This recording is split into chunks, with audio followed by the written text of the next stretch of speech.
또 내가 보좌들을 보니 거기에 앉은 자들이 있어 심판하는 권세를 받았더라. 또 내가 보니 예수를 증언함과 하나님의 말씀 때문에 목배임을 당한 자들의 영혼들과 또 짐승과 그의 우상에게 경배하지 아니하고 그들의 이마와 손에 그의 표를 받지 아니한 자들이 살아서 그리스도와 더불어 1000년 동안 왕노릇하니 그 나머지 죽은 자들은 1000년이 차기까지 살지 못하더라. 이는 첫째 부활이라.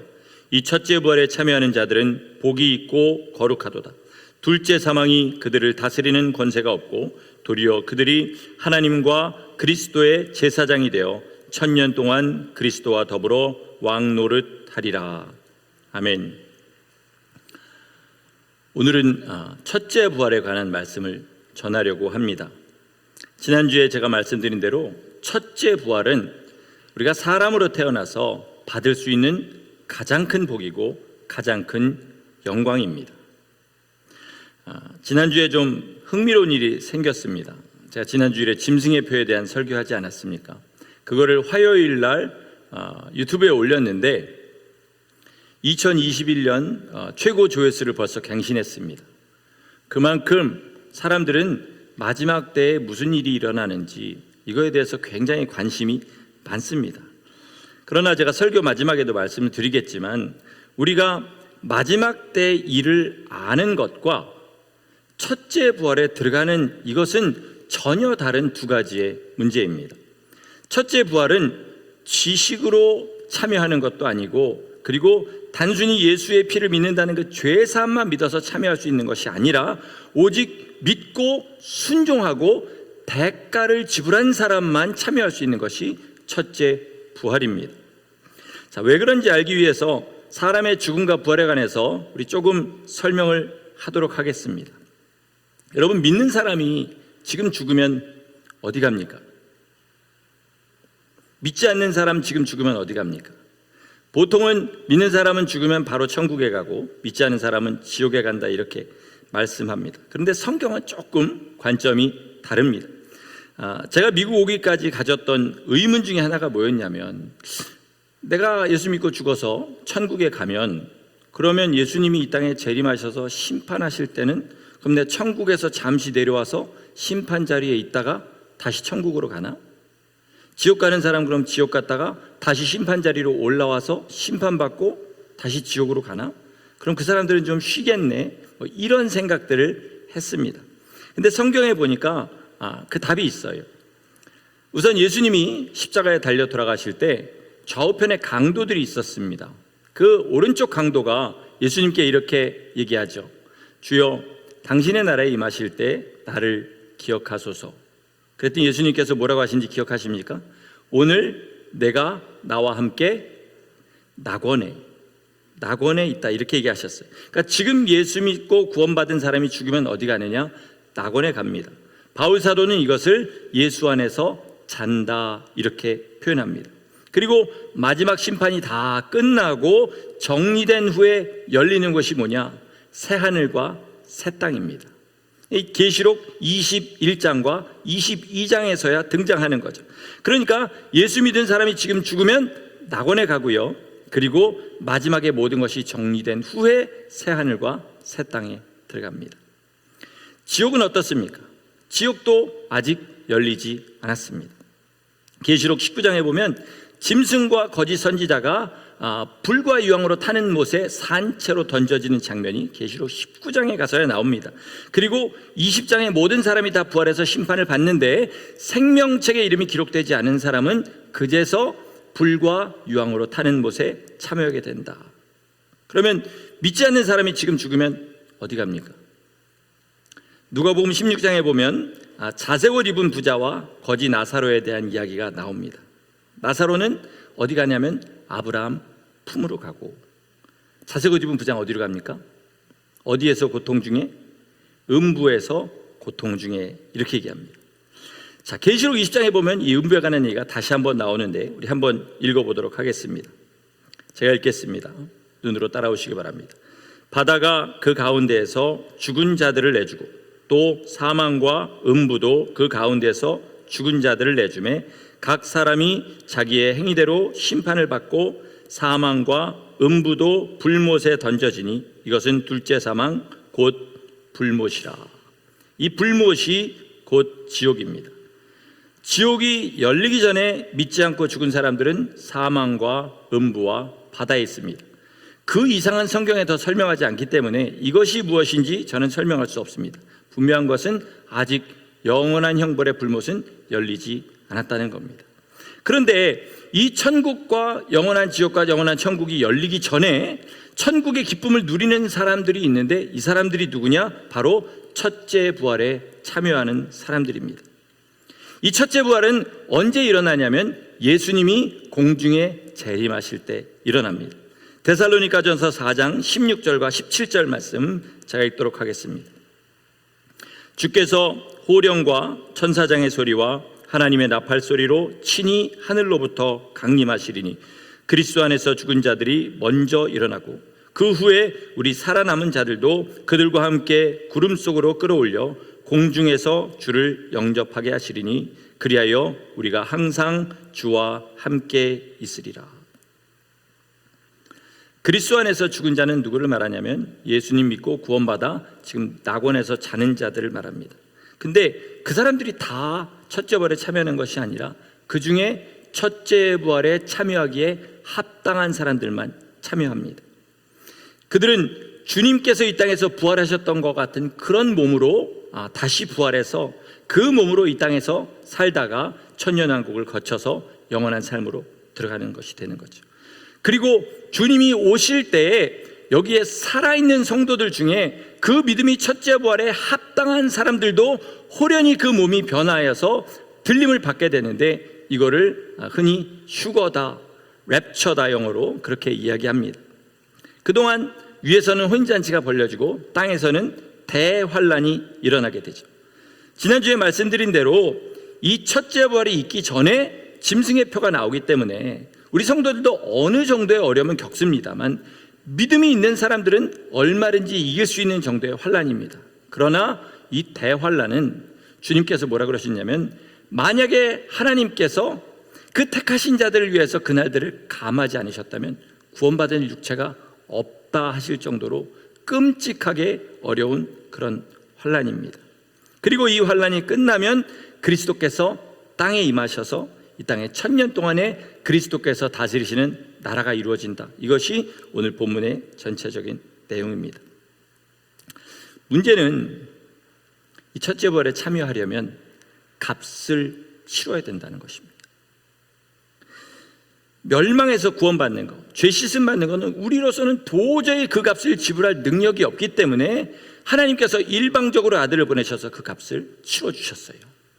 그러나 첫째 부활은 자기의 삶이라는 값을 치르지 않으면 들어갈 수 없습니다. 지난주에도 설명했지만 첫째 부활에 들어가는 조건은 크게 두 가지입니다. 오늘 본문에서 짐승과 그의 우상에게 경배하지 않고 표를 받지 않는 건 지난주에 제가 설명했으니까 오늘은 하나님의 말씀을 위해서 그리고 예수 그리스도의 증인되기 위해서 자기의 목숨을 내어놓는 사람이라는 것을 좀 설명하겠습니다. 본문에는 목배임을 받는다 이렇게 얘기하는데요, 이게 반드시 꼭 죽어야 된다라는 그런 뜻은 아닙니다. 왜냐하면 아이러니컬하게도 이 계시록을 쓴 사도 요한은 사도 중에서 유일하게 순교해서 죽은 사람이 아니라 자기 수명을 누리고 죽은 사람입니다. 전승에 따르면 그는 끓는 기름 가마 속에 들어갔다가 다시 살아나게 되는 바람에 반모라는 섬으로 유배를 가게 되는데 거기에서 계시록의 내용인 전체 환상을 주님께서 보여주시죠. 그러나 그것은 전승이고 우리가 아는 바로는 사도 요한은 순교하지 않고 100세 가까이를 살고 죽었다. 이것이 분명한 사실입니다. 자, 목배임을 받았다는 것은 자기 삶을 다 내놓았다는 것입니다. 꼭 형장에서 순교의 이슬로 사라져야 첫째 부활에 참여하는 것이 아니라 정말 복음을 위해서 자기 삶이라는 대가를 지불하는 사람은 다 첫째 부활에 들어갑니다. 당연히 순교한 사람도 들어갑니다. 제가 5월달 금요예배에 한번 설교했는데 여러분 언약도라는 사람들의 이야기를 들어보셨습니까? 언약도. 잉글랜드에 청교도가 있었다면 같은 시기에 스코틀랜드에는 언약도라는 언약도라는 사람들이 있었습니다. 이 사람들은 누구냐면 존 낙스라는 그 목사님이 블러디 메리라는 피의 메리라는 별명을 가진 여왕이 스코틀랜드를 카톨릭화하려고 할 때 목숨을 걸고 싸워가지고 장로교를 스코틀랜드의 국교로 만든 그런 목사님이고요. 그리고 그의 믿음을 같이 이어받은 사람들이 남은 사람들을 언약도라고 하는데 17세기 초에 찰스 1세라는 사람이 등극해서 잉글랜드와 스코틀랜드를 통합하려고 했어요. 그리고 왕권 신수설을 주장합니다. 이게 뭐냐면 왕의 권세는 하늘로부터 온 것이기 때문에 왕은 나라의 머리기도 하고 교회들의 머리기도 하다. 이렇게 해서 교회들을 자기 밑으로 두려고 그렇게 했습니다. 이 이야기에 반발한 스코틀랜드의 장로 교인들이 1638년에 그레이 프라이스라는 교회에 모여서 주님 앞에 언약의 예배를 드립니다. 주님, 우리의 머리는 오직 그리스도 한 분뿐이십니다. 누구라도 만약에 그 자리를 차지하려고 한다면 우리의 목숨을 내놓고 우리의 믿음을 지키겠습니다. 이렇게 예배를 드리게 돼요. 그 후에 이제 갖은 박해가 시작이 됩니다. 우선 그들 중에 수백 명이 그 언약식을 가졌던 그레이 프라이스라는 교회에 갇히게 됐습니다. 근데 이런 지붕이 있는데 갇힌 게 아니라 저 밖에 우리 파킹장 같은 뜰에 갇혔어요. 스코틀랜드의 날씨는요, 낮에는 햇볕이 쬐다가 밤에는 비바람이 불고 그리고 일교차가 엄청나게 크다고 그래요. 그러니까 거기에 지붕도 없는 곳에 갇히게 된 거예요. 거기서 날마다 비 맞고 추위에 굶주림에 헐벗음에 그렇게 시달리다가 결국 거기서 다 죽었습니다. 또 교수형, 십자가형 별의별 방법으로 이 사람들을 죽였는데 그 가장 극심했었던 8년 동안에 죽은 사람의 숫자가 18,000명. 우리나라 신사참배 때 죽은 사람이 100명이 안 되는데 이때 찰스 1세가 자기가 교회 머리다 이거를 반대하느라고 죽는 사람이 18,000명이었습니다. 이들이 스코틀랜드 그 군사들이 언약도들을 사람을 딱 잡으면 질문하는 게 딱 하나예요. 교회의 머리가 누구냐? 그러면 거기서 교회의 머리는 찰스 1세 국왕이십니다. 이러면 사는 거예요. 그런데 교회의 머리는 오직 예수 그리스도 한 분이십니다. 그러면 죽는 거예요. 이게 그들의 삶이었습니다. 그리고 그 지붕 없는 교회에 갇힌 거기도요, 담장이 뭐 엄청나게 높은 게 아니라 그냥 사람 키만한 누구라도 넘을 수 있는 그런 담장이었어요. 그러나 그 담장을 넘는 순간에 어떻게 해요? 너희는 찰스 1세가 교회의 머리라는 것을 인정하는 사람이 된다. 공동체를 배신한 사람이 되는 거죠. 단 한 명도 그 담장을 넘지 않고 다 거기서 죽었습니다. 교수형을 당한 제임스 거스리 목사라는 분이 그 교수대 마지막에 서서 이렇게 외쳤습니다. 제가 읽어드릴 테니까 한번 잘 들어보시기 바랍니다.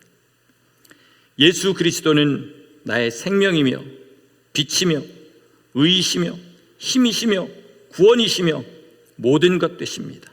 오직 그분에게 나의 영혼에 힘이 다하는 그 순간까지 충성할 것입니다. 나의 영혼아, 이제로부터 영원까지 그분을 송축할지어다. 주여, 이제 나의 눈으로 당신의 구원을 보게 하소서. 아멘. 우리도 얼마든지 이런 고백은 할 수 있습니다.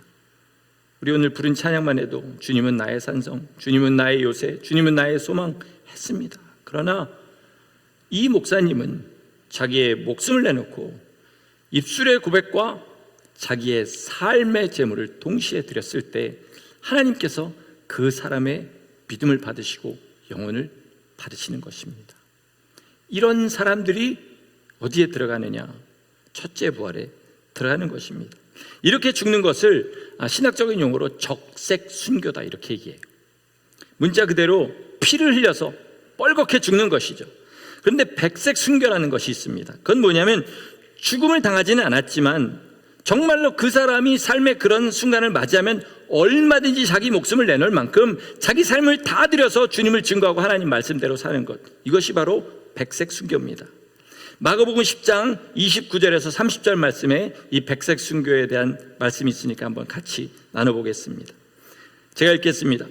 예수께서 이르시되 내가 진실로 너희에게 이르노니 나와 복음을 위하여 집이나 형제나 자매나 어머니나 아버지나 자식이나 전토를 벌인 자는 현세에 있어 집과 형제와 자매와 어머니와 자식과 전토를 100배나 받되 박해를 겸하여 받고 내세에 영생을 받지 못할 자가 없느니라.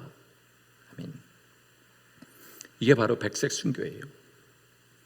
예수님과 예수님의 복음을 위해서 세상에 어떤 것이라도 두 번째가 될 수 있는 사람, 무조건 다 놓고 다 버려야 된다 이게 아니라 똑같이 집도 있을 수 있고 형제도 있을 수 있고 자매, 부모 다 있을 수 있지만 주님의 말씀과 부딪힐 때, 예수님을 증거하는 증인이라는 삶과 부딪힐 때 얼마든지 이것들은 저 두 번째, 그냥 첫 번째와 비교도 안 되는 두 번째로 놓을 수 있는 그런 사람, 이게 뭐냐면 백색 순교, 하나님을 위해서 자기 삶을 드리는 사람입니다.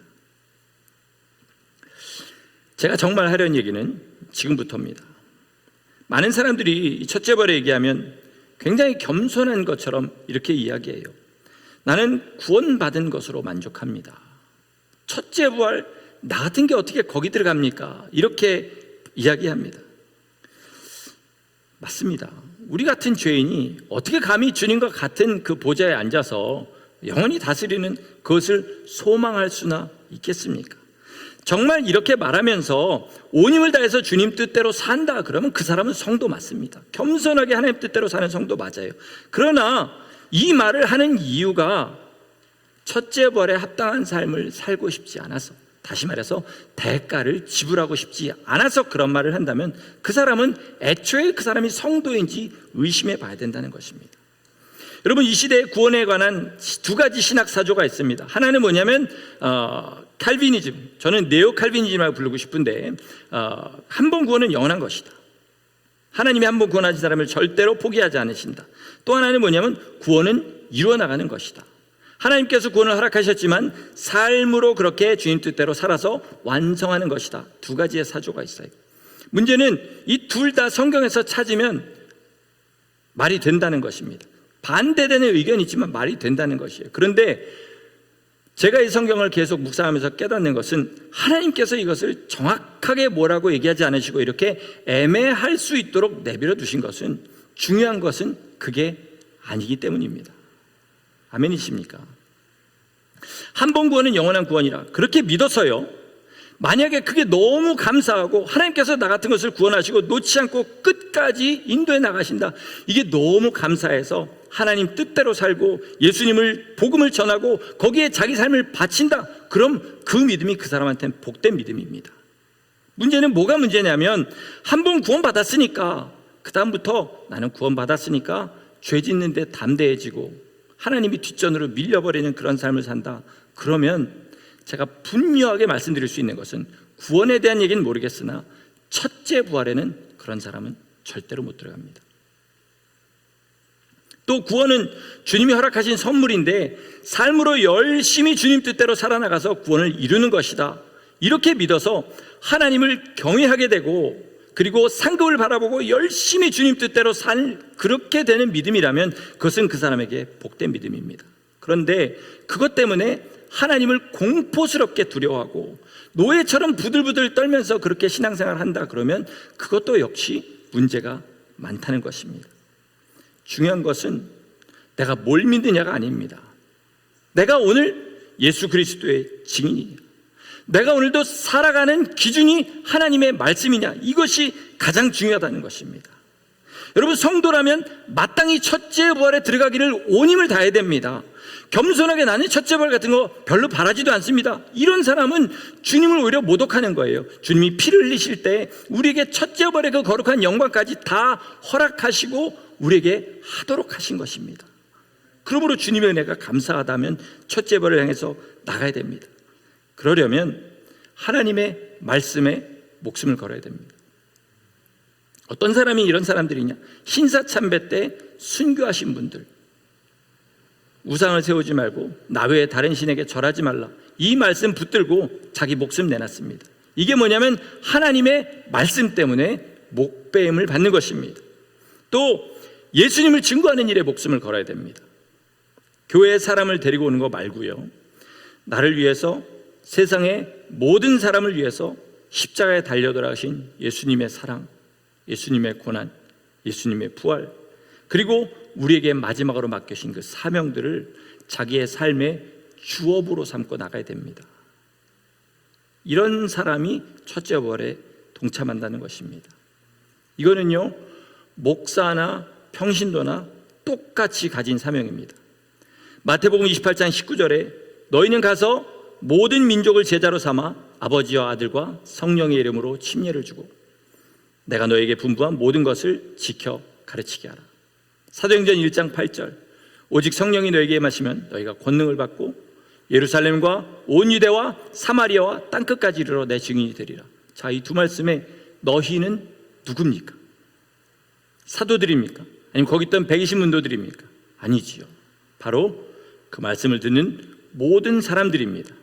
그러므로 우리는 예수님의 증인되어야 되고 하나님의 말씀을 지키면서 가르치는 사람이 되어야 될 줄 믿습니다. 여러분, 이게 우리 성도가 지금 이 땅에 존재하는 이유입니다. 이 명령 어디에 사도들만 그렇게 해라, 목사만 그렇게 해라, 아니면 집사 이상만 그렇게 해라, 이런 말이 어디 있습니까?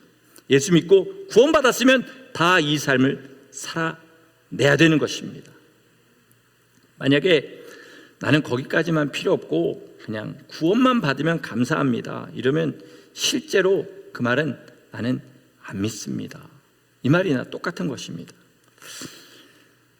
간신히 구원만 받는다는 이야기가 성경에 힌트를 찾을 수 있는 곳이 있어요. 대표적인 곳이 고린도전서 3장 15절 말씀인데, 거기 보면 뭐냐면 그런 구원은 불 가운데서 얻은 구원과 같다.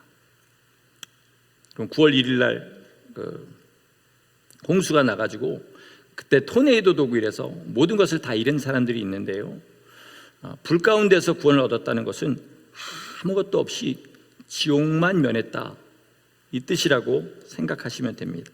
지금 가장 어울리는 비유를 들자면 아프간 난민들을 들 수 있어요. 지금 아프간이 지옥이지 않습니까? 거기서 비행기를 타고 미국으로 왔다고 해보겠습니다. 당장은 지옥 같은 곳을 벗어났으니까 안 돼, 숨을 쉬겠죠. 그러나 미국에 살면 살수록 어떻게 됩니까? 나는 아무것도 없고 여기서 그저 이방인일 뿐이고 고통스럽게 그렇게 살아가면서 탄식을 할 겁니다.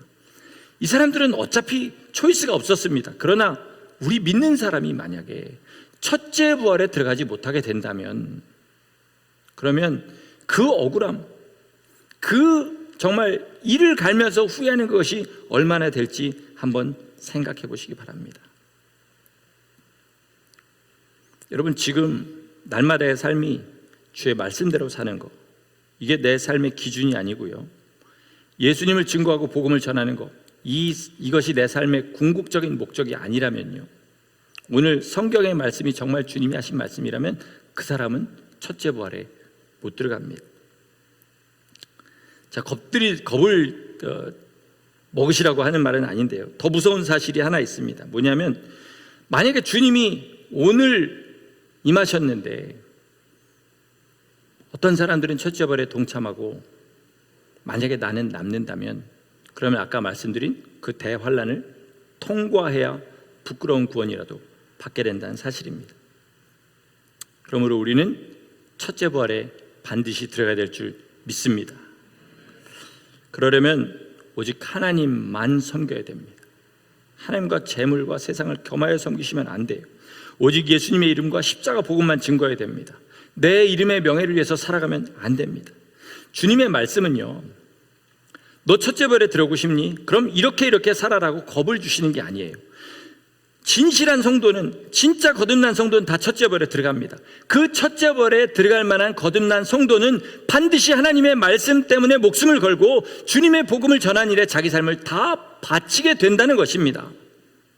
그러니까 난 지금부터 첫째 부활에 들어가야 되니까 이제부터 나 하나님의 말씀대로 살아야지, 마음을 먹고 그렇게 하는 게 아니라 진짜 내가 거듭난지 자기를 돌아보고, 거듭난 성도라면 하나님 말씀 위에서 살고, 그리고 주의 복음을 증거하기에 자기 삶을 내놓는 열매가 반드시 맺힌다는 것을 알고, 만약에 내 삶에 그것이 없다면 주님 앞에 나가서, 주님, 내가 정말 거듭난 거 맞습니까?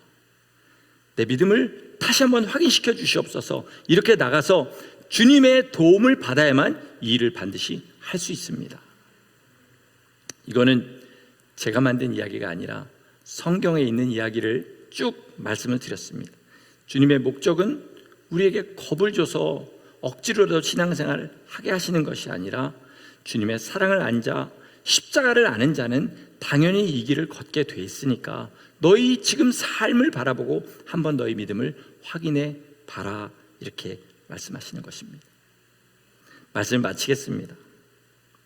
하나님은요, 오늘도 그 말씀대로 사는 사람, 예수님 증거하는 사람과 함께 하십니다. 오늘 하나님이 함께 하시는 사람이 마지막 때도 하나님과 함께 있는 것입니다.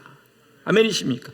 내가 오늘 하나님과 함께 하지 못하는데 죽은 다음에 하나님과 함께 할 것이라는 것은 망상이에요. 전혀 성경적이지 않은 것입니다. 그러므로 지금 내 안에, 바울이 그러지 않습니까? 너희 안에 지금 그리스도께서 살아계신지 너희 믿음을 확증해 봐라고 하는데, 오늘 이 말씀을 놓고 여러분의 믿음을 다시 한번 확증해 보시고 주님께서 몸을 찢어서 열어주신 그 길 온 힘 다해 걸어가셔서 마지막에 반드시 그 첫째 부활의 자리에서 우리 함께 만나는 거룩하고 복된 성도, 우리 함께 지어져가는 교회 되기를 예수 이름으로 간절히 축원합니다. 아멘. 기도하시겠습니다. 하나님, 어떤 사람은 이 말씀을 듣고 가슴이 답답해지는 사람도 있을 것이고, 어떤 사람은 더 소망을 가지게 되는 사람도 있을 줄 믿습니다. 하나님, 이 모든 것이 우리 주님의 은혜로부터 났고 성령님이 우리를 인도하시지 않으면 불가능한 것이라는 걸 깨달아 알게 하시고, 우리 안에 계신 주님, 내게 말씀하옵소서 순종하겠나이다 주님 앞에 기도하며 나가는 우리 모두 되게 하여 주시옵소서.